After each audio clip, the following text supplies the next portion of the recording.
Hello, everybody, and welcome to this EU side event here at COP27 in Sharm-el-Sheikh, Egypt. It is my great pleasure to be welcoming you from the very heart of the conference where deliberations and discussions have been getting underway. Of course, the urgency of this summit, this conference, cannot be overstated. Coming into this, we heard the UN Secretary General say that the world is basically driving onto the road to climate hell. And what this conference needs to do is to put the brakes, because currently we are on the accelerator.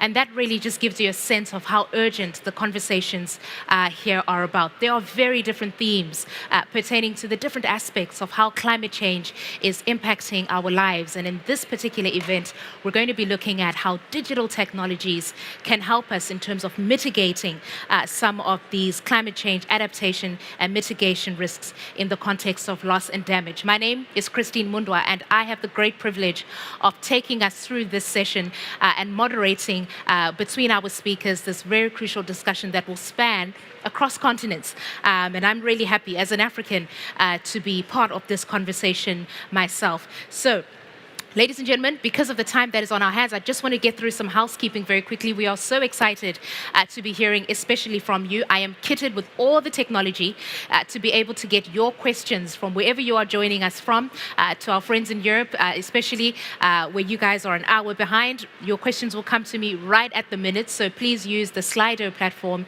and I will incorporate those questions into the conversation.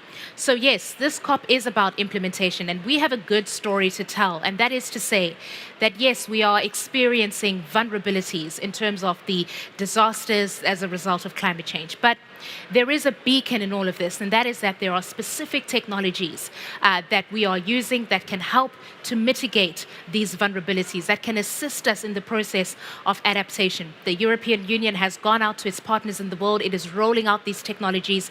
We are going to be discussing these technologies, understanding how they are working currently in the present day to assist in the different parts of the world that they are working in. So I don't want to take up too much more time because you're going to be hearing from more elaborate speakers, but we're going to open today with a word from Ms. Carla Montesi. She is the Director of the Green Deal and the Digital Agenda from the European Union. She is, of course, in the international partnerships at the EU Commission. She's going to take to the floor now and say a few remarks that will launch our conversation for the day. Ms. Montesi, please come forward. It's great to see you in person, I must say. Because of the pandemic, a lot of the engagement that we've had has been virtual. It is my great pleasure to be meeting you. We're the same height, so it makes it even more easy for me especially. But now please take to the floor, and our audience is waiting to hear from you now. Many thanks. Many thanks, Christine. And good afternoon to you all. And many thanks for being here so late in the afternoon, because we had, as you mentioned, a full day of very interesting, very important discussion here in the COP. I think being here in the COP, I don't know if it's very useful to remind how climate change is the most significant global challenges that we have in front of us. I think we are talking a lot about adaptation, mitigation, loss and damage.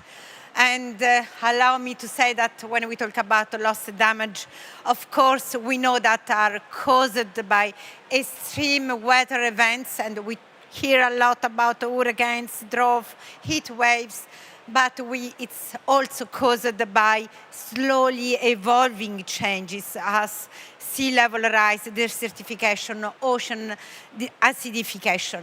So many things that are creating a lot of vulnerabilities, and a lot of vulnerabilities that affect even more the most vulnerable countries.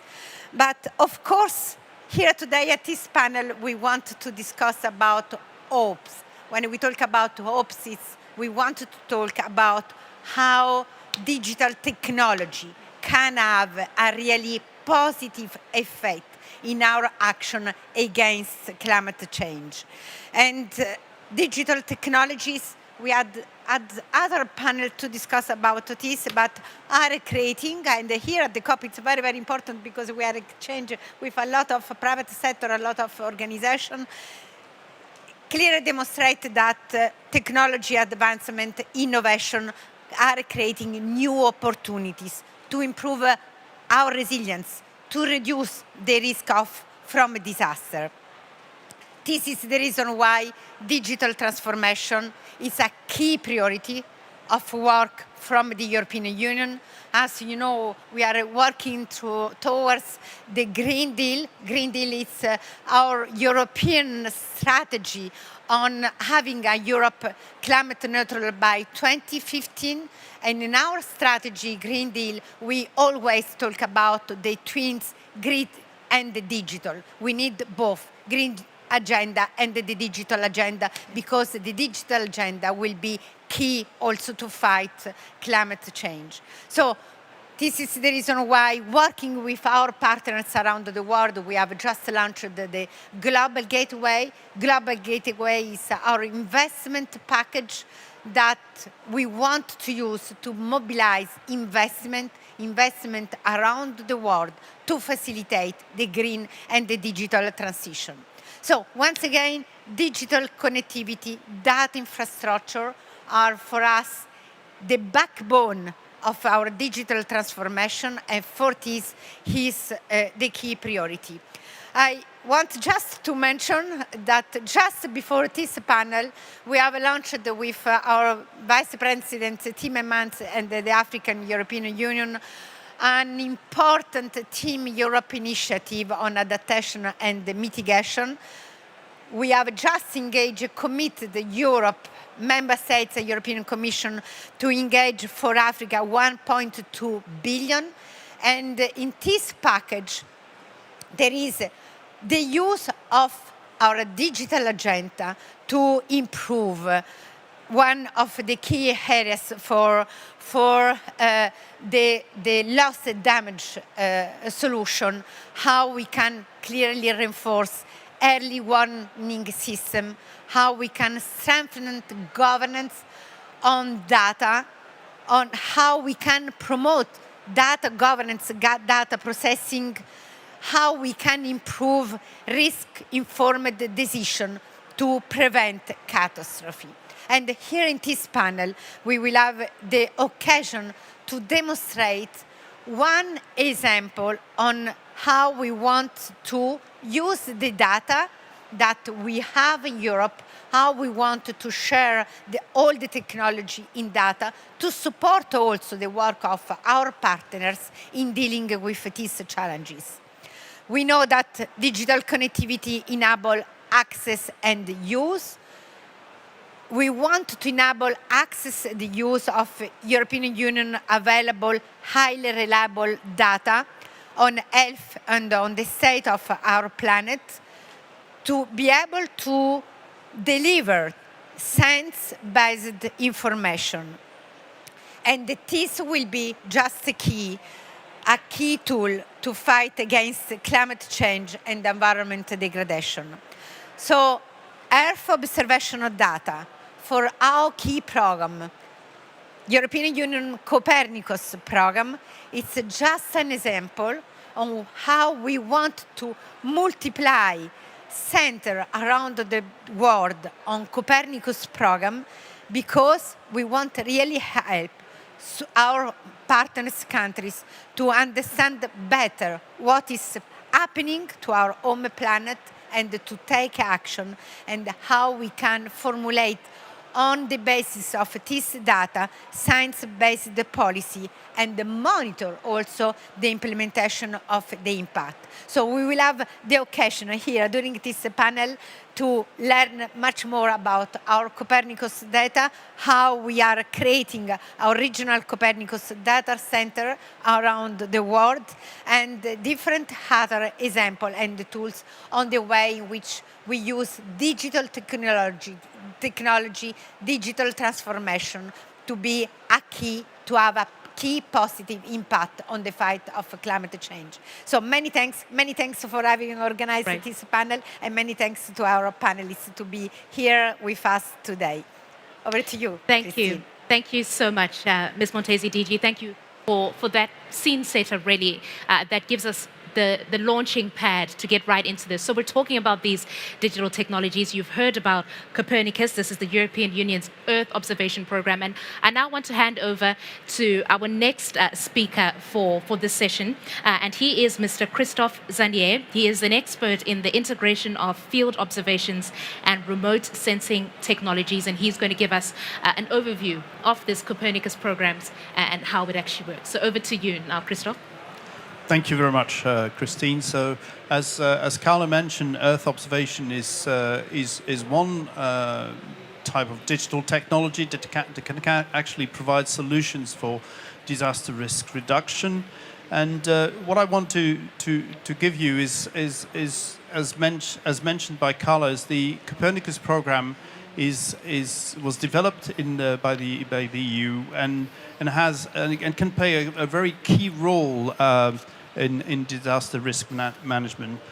First of all, Earth observation as a whole, satellite Earth observation can provide very critical information to decision makers when sort of a disaster strikes, by providing a very precise and timely characterization of the hazard, which is actually the actual sort of event, by providing a sort of a clear delineation of its spatial extent and how severe it is, but also to see the population that is affected. By having this sort of geospatial data, you can actually clearly identify the number of people affected and also the infrastructure that is impacted. And in addition, Earth observation technologies can actually contribute to developing early warning systems, so you're just not reacting when the disasters strike, but also provide sort of early warning as to when disasters are likely to occur, such as floods, for droughts, forest fire, and so on. Fourthly, sort of for risk and recovery, you can also provide more resilient sort of infrastructure by providing sort of detailed information on the on how sort of vulnerable these infrastructure are, and also prioritize some recovery action. And all of this information is actually already provided through the Copernicus program, which is the largest program in the world to monitor our planet, with effectively a dedicated services on emergency management. And more importantly, and very importantly as well, is that the data that is provided through the Copernicus program is completely free and open to everyone. So just to see, so that, as I mentioned, these programs already exist, but why having sort of regional centers, as mentioned by Carla? And this is because this data at the moment is still sort of not used as much as it could be, and there is a huge sort of societal benefits being generated through the availability of the data. But that data also generates sort of huge volumes, and it's even though the data is freely and open to all, is free and open to all, the accessibility can sometimes still be an issue, because you need to process this sort of huge volume of data in a timely manner. You need to have the infrastructure to be able to process and to access that data. And this is why there is also a need to develop sort of local capacity to be able to ingest and actually make use of that data, but also to develop the relevant infrastructure and develop sort of thematic services. And this is where sort of the various actions sort of being undertaken by the DG International Partnership is there to develop these sort of regional Copernicus centers. And just to follow on from that, there is actually an existing infrastructure that has been developed or is still being developed through providing sort of connectivity throughout the world between Europe and the rest of the world to facilitate sort of accessing to that data and making those regional centers actually a reality. And in Asia, there's already a center being planned in the Philippines, which will sort of develop its activities very shortly in the coming year, but as well also in Latin America and the Caribbean through with Panama and Chile. And then there is also ongoing quite a number of discussions happening in Africa. And just to say there's a common architecture through these centers, which is making sure they're not just sort of providing information, they're making sure that there is actually an overall process to ensure that stakeholders sort of are properly engaged in the process, and also very importantly sort of getting access to in situ data, which is also providing a way by which you can improve the global Copernicus program, and then a series of sort of geospatial information service and capacity building and outreach activities, and also sort of finally promoting the space dialogues amongst these countries. And just to provide some examples of the type of services that can be provided, I'm just showing here sort of the global wildfire information system and rapid mapping activity, where you can see that you're combining the different sort of types of activities I was mentioning earlier, where you can look at sort of fire risk across, in this case, South America, look at the actual sort of fire alerts and provide sort of more detailed sort of information on fire extent and severity to provide sort of accurate information to relief teams. So another example is actually to look at flood history and flood risk, and that's an example here in northern Bolivia, which is sort of regularly affected by massive floodings, where based on the analysis of satellite imagery and records of floods, you can actually combine this information with detailed sort of information on land cover, also obtained from satellite, to show sort of different sort of possibilities for future planning of the cities to try and alleviate these problems. And finally, there is also sort of as mentioned by Carla, the issue of slow onset disasters. And here you got an example which is taken in, I think, in northern Cameroon, which is showing how sort of refugee camps, when they actually are there for a long time, I mean, in this case, for nearly 10 years, they can actually have quite a serious effect as well on the surrounding environments. And I'll finish with that example to illustrate the benefit of and role of Earth observation for disaster risk and recovery. Thank you. Thank you, Christopher. Some insightful stuff there. It's incredible to see what these technologies are doing. And I just want to point out to the audience members, I have the device with me, and some of your questions are already coming through. Thank you so much for that. I will make sure to bring those into the conversation as we go on underway. So let's get right into the panel now, because we have stakeholders talking to us in different parts of the world, and you'll get a sense of how just when I introduce them now. So you've heard from Christopher, and next to Christopher is, of course, Mr. Luca Rossi, and he is the Deputy Chief of the UN Office for Disaster Risk Reduction. He's Deputy Chief there in the Regional Office for Africa. So we appreciate you coming on, and we're looking forward to your perspective as well there. And then we've got two virtual guests. This is a hybrid panel, so to say. And I want to introduce to you Dr. Benjamin Kutz. If you could just wave for us so we can see. There we go. Looking sharp and ready. And he heads up the Sustainable Initiatives Office at the European Space Agency. He's going to be talking to us from the center in the Philippines. So we'll be getting that perspective there. And then we have Mr. Carlos Khan. If you could also wave, we sort of know by now. There we go. And he is Director of AIG in Panama. And for your benefits, that is the Government Innovation Authority. And so I probably do then want to pick up with you, Mr. Khan, because we get the sense now that Panama is sort of positioning itself as the sort of digital hub in Central America. Could you talk to us a little bit about the main challenges that you're experiencing as a result of climate change in Panama? And then can you talk to us about how digital technologies, like, for example, Earth observation, are actually having an impact in helping you to address these challenges? Hi, everyone. Thank you for having me on the floor. On behalf of the Vice Ministry of Environment, Engineer Diana Laguna, her remarks, because she's leading the COP19 in Panama at this moment. So thank you again.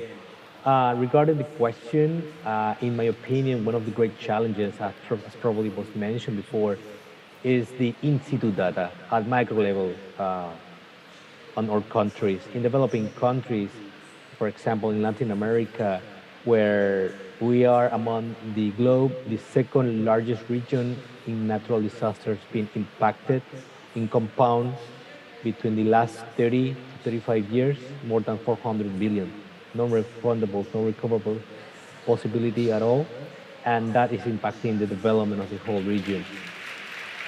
So on top of that, another challenge that we are facing is the desire to keep up with the technology fast-paced rhythm.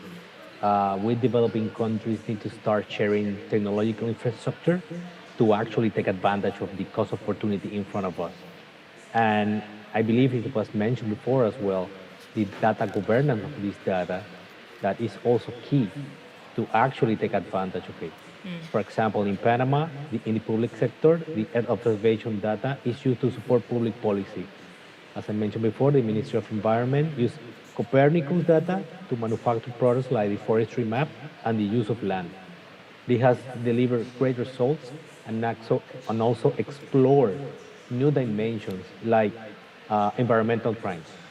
And that it has been given an opportunity to human capital to grow and other institutions to also focus on geospatial information systems and also start developing a community of practice. And from there, we find out that there are other middle and high schools in the countryside also evolving and nurturing young students into these teledetection technologies Right. and also appropriating of the open data library. So besides the examples I am sharing, the impact is quite infinite. Okay, thank you so much for that. And I'll come back into the room and to you, Mr. Rossi, because you're speaking to us from an African perspective. Could you talk to us about what the main challenges are in terms of disaster risk reduction at the moment on the ground? And how is Earth observation specifically now coming into your workflow as you do that work? And thank you very much for the invitation. Indeed, the most important challenge that we have at this point in Africa is that we have many challenges happening in parallel. So the problem is sometimes to prioritize, but we have to look at this more as an opportunity, because this gives us the possibility to develop a comprehensive approach, an holistic approach that put together all the relevant stakeholders that can play a relevant role in solving the problems. One of the most important examples that we can bring to the table is exactly the capacity to access and use data in a timely and effective manner. And in Africa, one of the challenges that, but I think is quite common in other regions, is that data are very fragmented. Data access is very complex and complicated from different point of views, from the technological point of view, from the infrastructural point of view, from the administrative point of view, because it's a mandate of different organizations, and sometimes the coordination is not as effective as it should be in order to mitigate the impact of disaster. But here is some way where we have a very good support from digital technologies.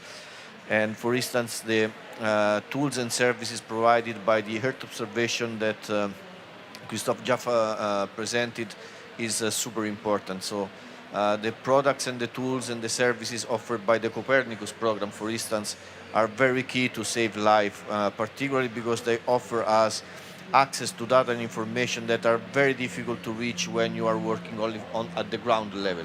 So the kind of information that is brought by these technologies is giving you a quite good picture. Maybe not the full picture, but it's a quite good picture that you can get and a good understanding. You solve problems of accessibility, and you solve problems of comparability of the data, because sometimes if you are working, disasters do not recognize any border.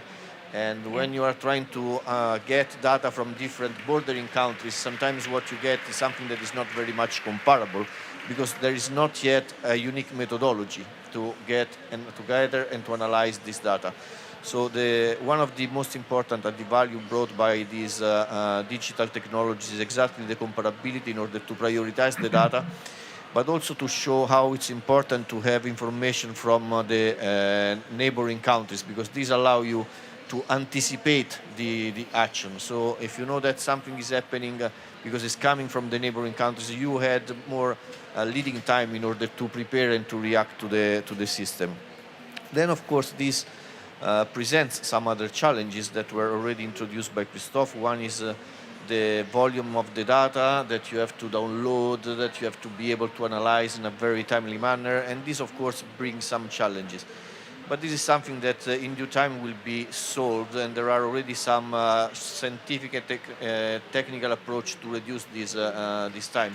What is most important is that we have to develop the capacity on the ground, the local capacity. Christophe was mentioning even this point already, to analyze the data. And this is not only to have to reduce the time for intervening. This is to, let's say, trust the data that you are using, because this is what allows you to take decision timely. If you know how these data are built, if you know how these data and information are made available, then you feel more comfortable in using this data, and there is a bigger sense of ownership. And this is something that at UNDRR we are working very much upon. Particularly what we have done over the past couple of years is to develop a roadmap. And actually, we didn't develop the roadmap. Let me correct myself. We supported the African institutions in developing this roadmap, because this is again important in terms of ownership and trust in the process and addressing their own priority. So what we did is support the development of this roadmap for impact-based early warning system for early and anticipatory action, including in the context of transboundary risk management. We have built on the capacity already existing on the ground. So we only work to further enhance the existing capacity, which again builds on the ownership. And what we did was to establish a situation room and protocols which facilitate the exchange of this data and information, to harmonize the modality to analyze the data, so that the data will be comparable again. But what is the next step now is to really work on the capacity building of the human capacity that is needed to do this kind of work. And the other element is that once we have built this capacity, we have to ensure that this capacity remain in place, because one of the challenges in the African continent is that the institutions which are mandated to do the work, they don't have enough in-house capacity to do the work, because the work is a lot and they are missing a lot of HR, human resources with the technical skills on board. So that's what we are trying to work in cooperation with a lot of partners, and that's what we focus on over the next couple of years. Thanks so much, and I hope that that's a message to the African partners, to say now we need to scale up that human capital in terms of working with this technology and getting the most out of it. Dr. Koets, I want to come to you now because you're speaking from the perspective of the European Space Agency, the center in the Philippines, and we know that this partnership between the EU and the Philippines to step up efforts in terms of disaster risk management specifically, it's in the areas of forest monitoring, it's also in looking at reducing marine litter, for example, using Earth observation technologies. Could you talk to us a little bit about how you see this cooperation developing or evolving, really, in the next decade, and how you see the role of the Philippines specifically within the region of ASEAN in this sense? Okay, I mean, in terms of, thanks first of all for the invitation here at COP27. So there is kind of aspect or to link to the climate change initiative context. So I would like to make the link here, first of all, to the moment that the Philippines are strongly affected by climate change, especially by extreme weather events, tropical typhoons and related floodings are becoming into the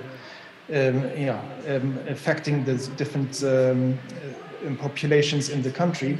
And that is something which you can directly monitor and bring information in the timely manner to the different agencies on the ground. I'm giving you an example from the International Charter of Space and Major Disasters, which has activated over the last decade in the Philippines, and mainly because of these tropical typhoons. The problem is increasing. Actually, this year there were six activations, and the last one only in October 28th. It is called the tropical storm Nalgae, which killed 45 people. I mentioned this all as my previous speakers were saying. This information from the satellites can bring timely information. And if you talk about that in a larger context, climate change and Earth observation have like a common, one common thing. They are global and at the same time very much local. And with that, you can have a global picture from Earth observation, bringing timely information to the ground at national, local scale to understand on one hand side the causes and the development of climate change, but on the other hand, actually bring the information to adapt to climate change at the local or national level, where you can bring operational monitoring systems like the Copernicus program into play. And that is, for example, and Christoph already said that we could use the time series collected over the last decades from satellites to understand the historic flooding regime over the country of the Philippines at a large scale. I mean, it's not the Philippines is not a small country.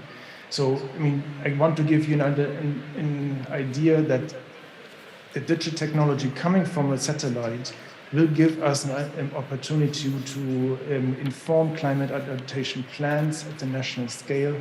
And that is one of the things, and here I'm coming back to your question, which we want to address in the so-called COP-PHIL initiative, which we are starting now together with the Philippines government, and building up a national Copernicus hub in the country. But that is very much co-designed from the very beginning, and I heard this before from my previous speaker. We really want to work together with the different national stakeholders, and in Philippines we are very lucky to have actually a very strong and well-developed Philippine Space Agency called PhilSA, and as well the Department of Science and Technology, which are our partners in that. And so we are trying to reinforce the digital technologies together with these partners, first of all to understand their needs, but also then co-develop and design the technologies in terms of developing the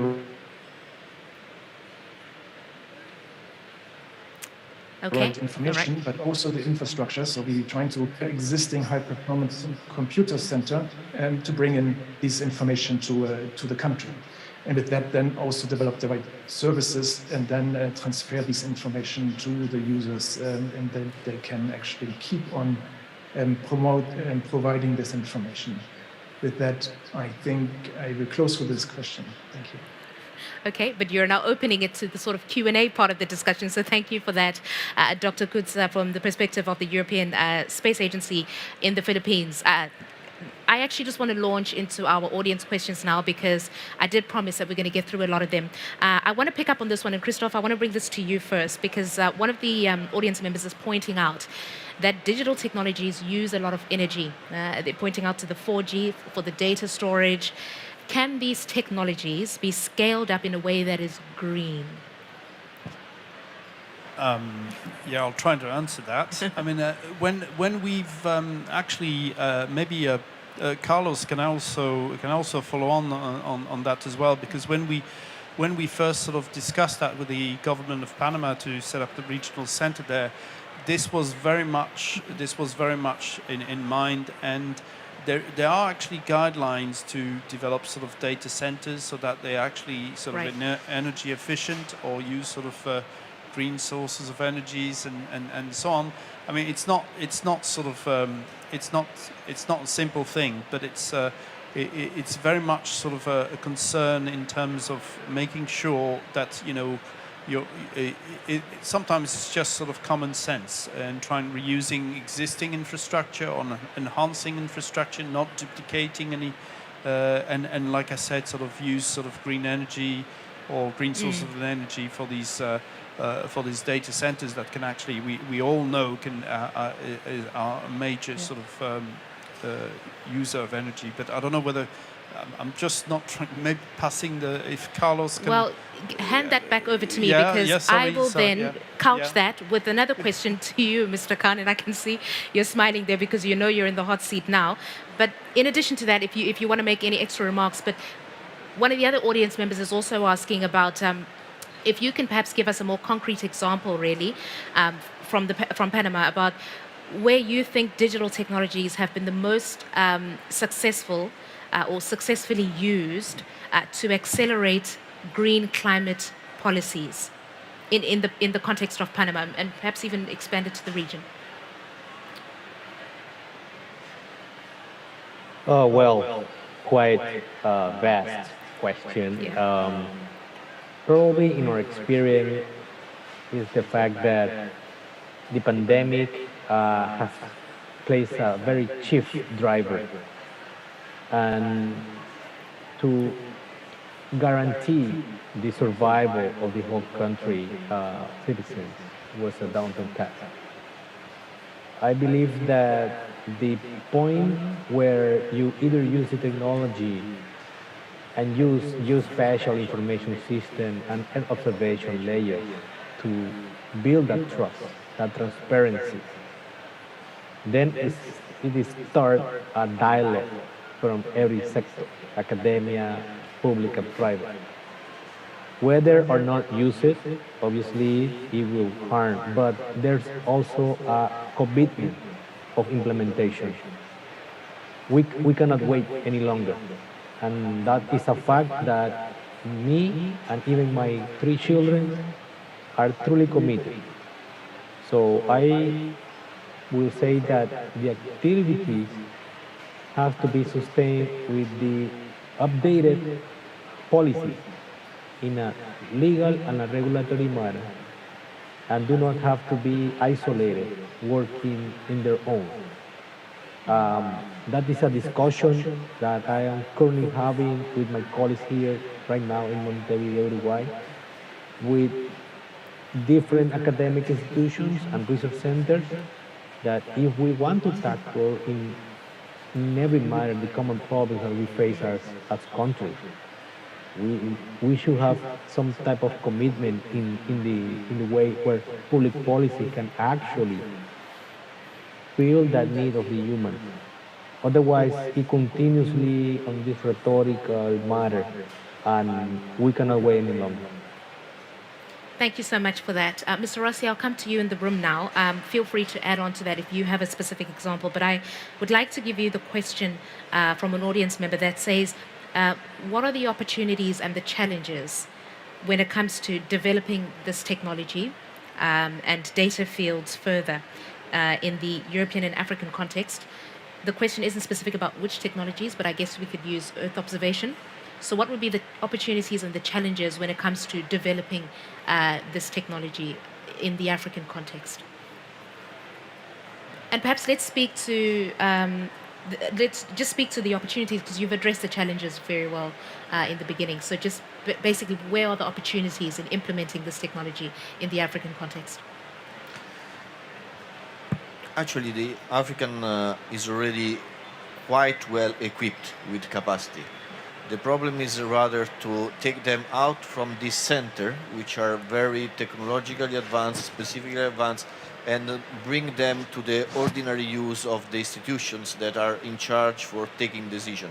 So, for instance, the European Union has been financing initiative like the CLIMSA program, which equips some advanced technological center in order to receive this data from the Copernicus program and to analyze them and to use them.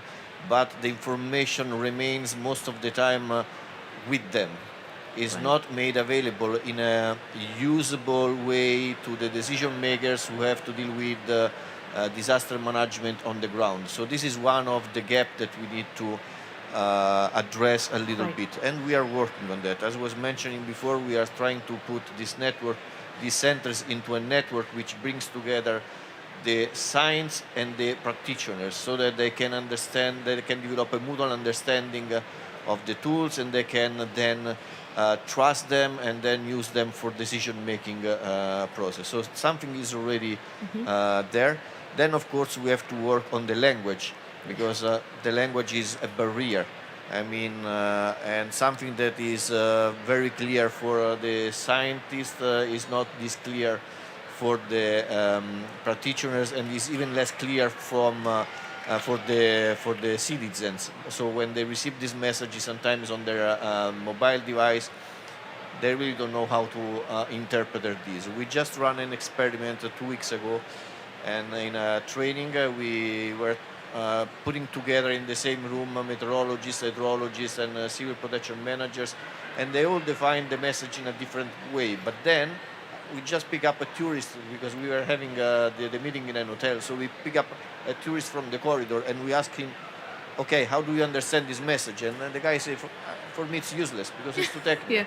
So it's and again an additional level of complexity that we have to remove. Right, and you're actually addressing another question that our an audience member said, is to say, how do you avoid a digital divide, where you make these technologies accessible to all, including the elderly people? And you were talking about the tourist who said, I don't understand anything. It makes no sense to me. But Dr. Coetzee, I want to come to you now in the Philippines, because I think you can tackle this one for us. How will this technology make better use of new data developments in the field of AI, artificial intelligence? Will it improve decision-making and actions to prevent crises? Okay, well, thanks for that. I think you're touching something which is looking forward, how we can actually really develop the opportunities coming from these data. And I'm not only saying satellite data, because for me the next big step is to make use of Earth observation, is to integrate this information with other types of information. So like in situ data, but also socioeconomic type of data.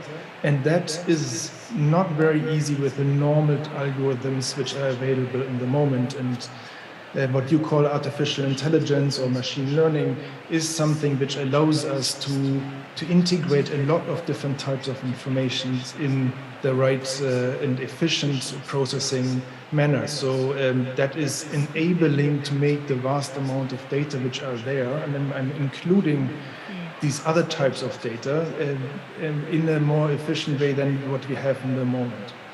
And then the next step, if we have this kind of integration, we would like to build something which we call digital twins of our Earth, or if you want to say also from a certain country or for a certain sector, where we integrate these information in dedicated, using dedicated models to forecast or at least build scenarios for certain futures, which in the climate change setting is obviously a very important discussion to think about the future, how we will deal with the different climate change and the environment being changed by the climate in the future. So we want to use this digital information in a much more integrated and more smart way.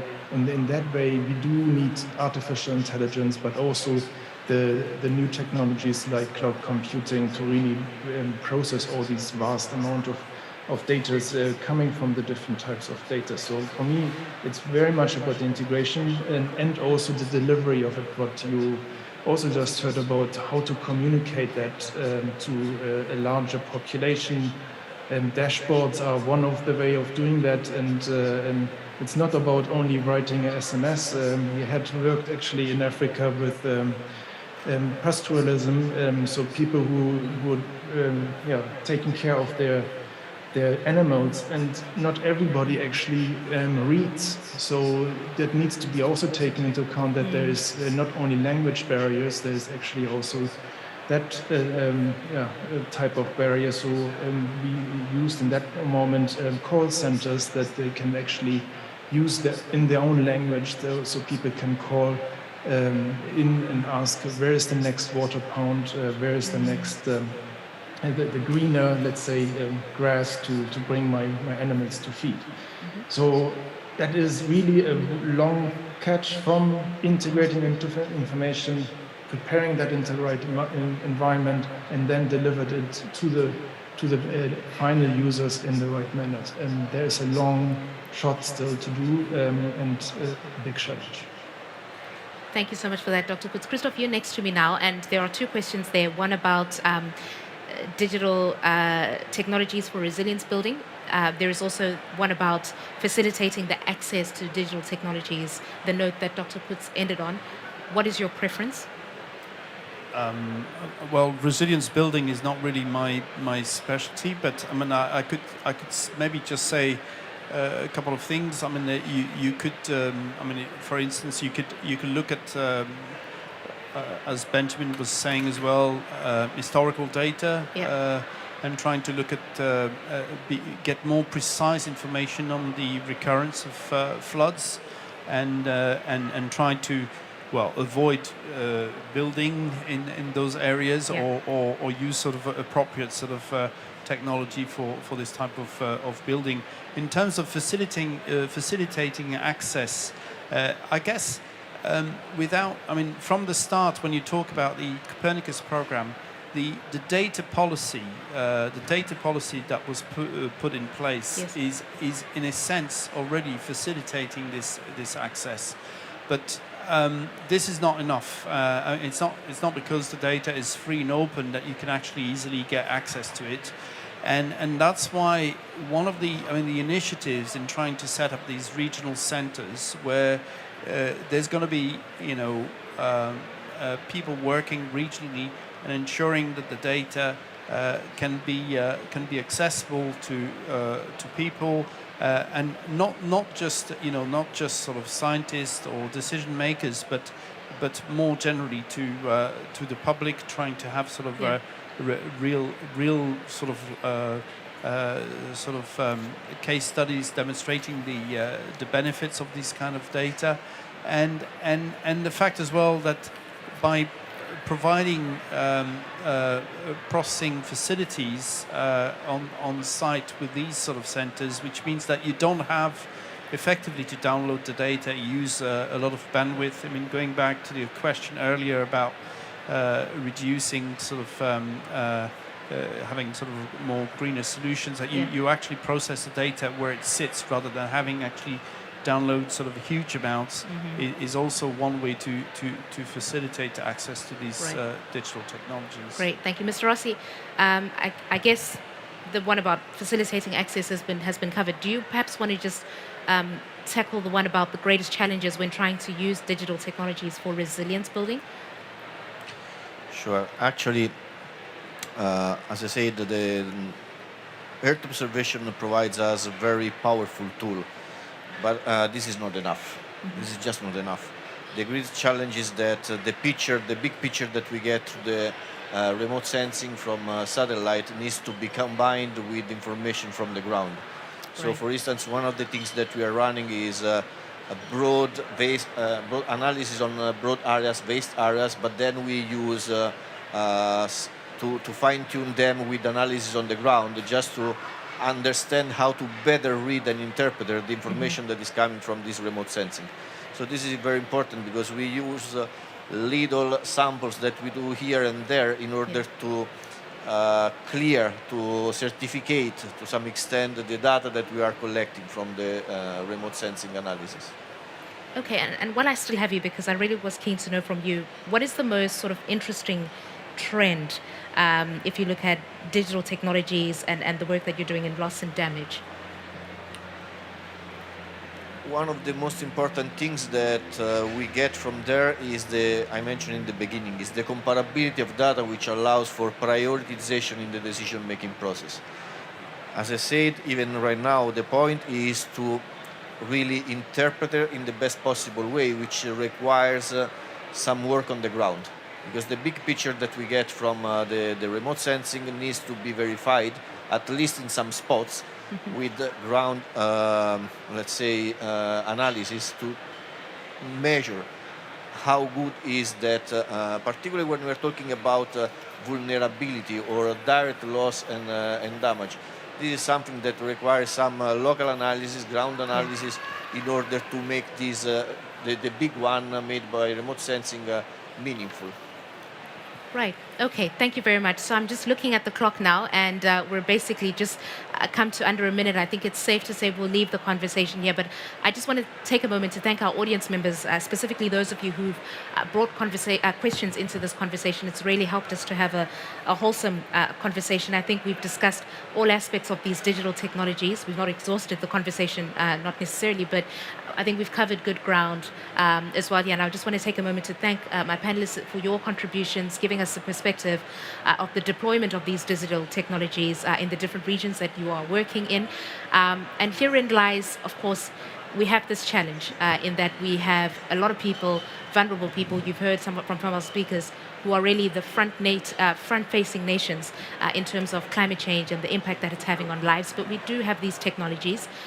They are to an extent accessible, but there are still some barriers in terms of taking the information provided by these digital technologies and then, of course, making them work to help the decision-making process in terms of what is happening on the ground. So again, a big thank you to everybody who's contributed today. We began with Ms. Montesi, who opened for us with a scene setter. To you, Mr. Zania Christoph, for telling us a little bit more about the Earth observation program by the European Union, Copernicus. Feel free to look that up to get a good sense of what it's all about. Also, thank you to you, Mr. Rossi, who is heading up Deputy Chief of the UN's Office for Disaster Risk Reduction, the Regional Office for Africa, Mr. Khan in Panama, who's Director for the Government Innovation Authority. We appreciate that. And of course, Dr. Benjamin Kutz, who's heading up the Sustainable Initiatives Office at the European Space Agency Center in the Philippines. From us here at Sharm-el-Sheikh, we're sealing off the day. The sun's gone down. It's been a long day of conference and panels, and we're looking forward, obviously, to more of that. Thank you, everyone, for joining us. It's been a great pleasure, and we'll see you next time, hopefully. Thank you, and bye-bye.